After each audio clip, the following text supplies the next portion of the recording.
This is Nigel and Andrew from GAEA. What you can see here is a Generation 2 radiant power panel. It was formed from the research we gained on the Generation 1, which was costed off the shelves. This was purposely designed to do one function. That's to take the background stellar radiation that is ambient across the planet and convert it into an energy source which goes along the red and black cable here. And if we now analyse its ambient temperature, we can actually see we have got 30 degrees, give or take 1/10 of a degree. Now we're going to move to section 2 of the video. This is an additional part to the radiant power panel just to show that the product output, and we have 146 volts DC. So all we have is the plus and minus cable coming off. As you can see, it's just connected the two probes and back to the meter. Thank you.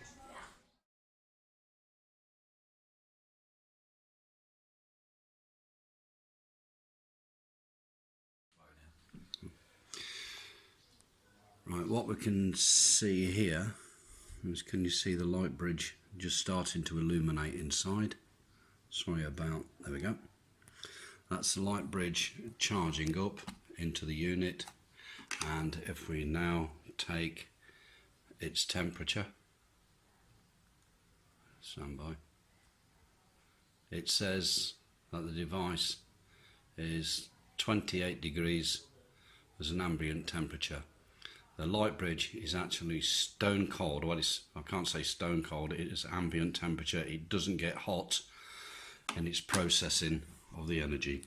And to check, there is a light bridge right the way across the device. So we have the energy coming from the antenna this side. It comes out of here. So we've got Titan energy this side. We have electron based energy coming this side. And we're coming through an AVO. And we can see we have 62.2 volts being charged, 62.3 as the product output as an DC electron supply. And this actually shows that the light bridge will hold its charge irrespective of being connected or not. There are no batteries inside this device. It contains no power source whatsoever. That is now being powered by the stellar converted energy that was generated and is now stored ready for discharge on the inside.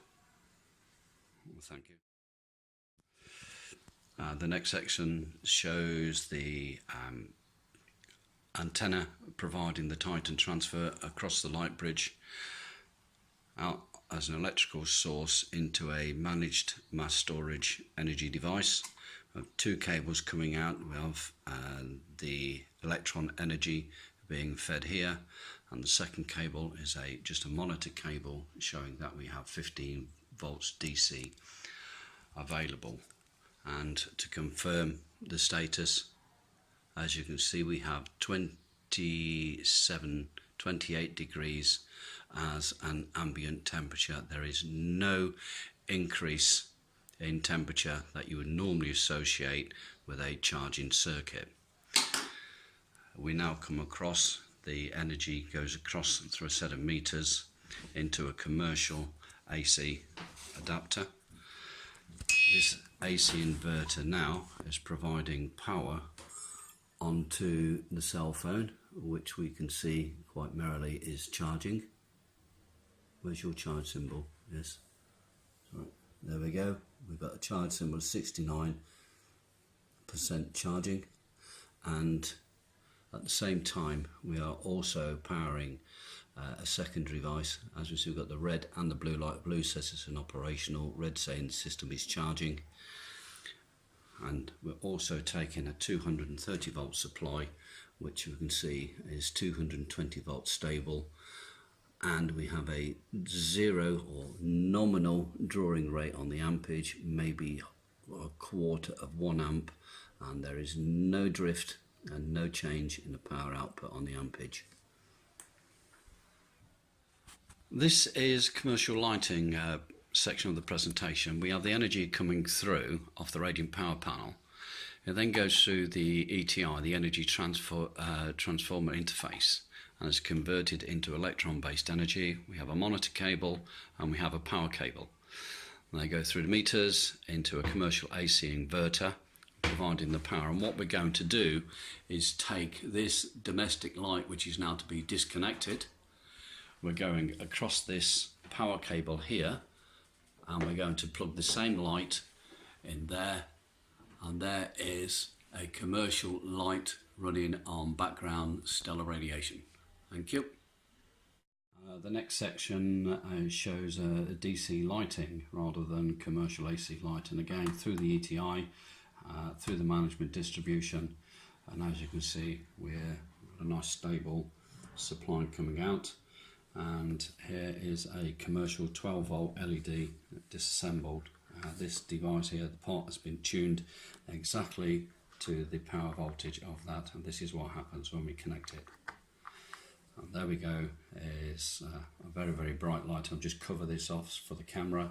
As you can see, we've got no fluctuation or deviation on there, and we're losing no ampage whatsoever. Once again, just to show you the brightness, and now I'll now disconnect. Thank you.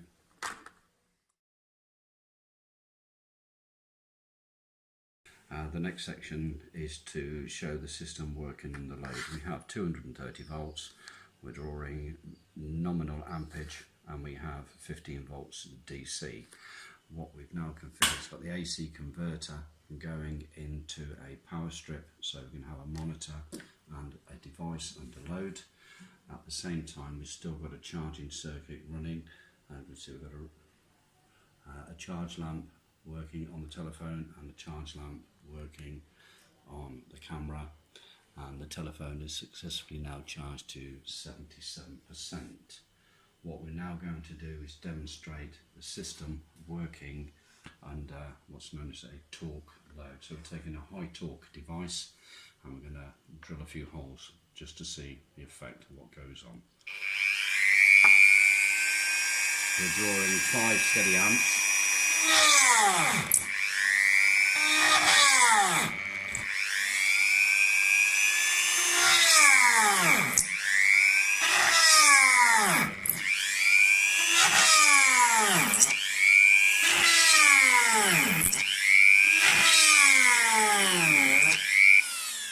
And as you can see, the voltage after drilling all the holes has immediately restored itself, so the charge rate is as close to instant as we can get it. And when we take all of the technology and condense it into a single unit, an RRP, an ETI and an MDB, we can make a truly portable power supply. Here is a commercial telephone that has never been connected to a commercial power supply, and all we've got is the power's coming off and the ETI and the MDB is inside, and this is now being run and charged for at least 3 solid months, so that's a quarter of a year, and has never been connected to a commercial power supply at all. Thank you.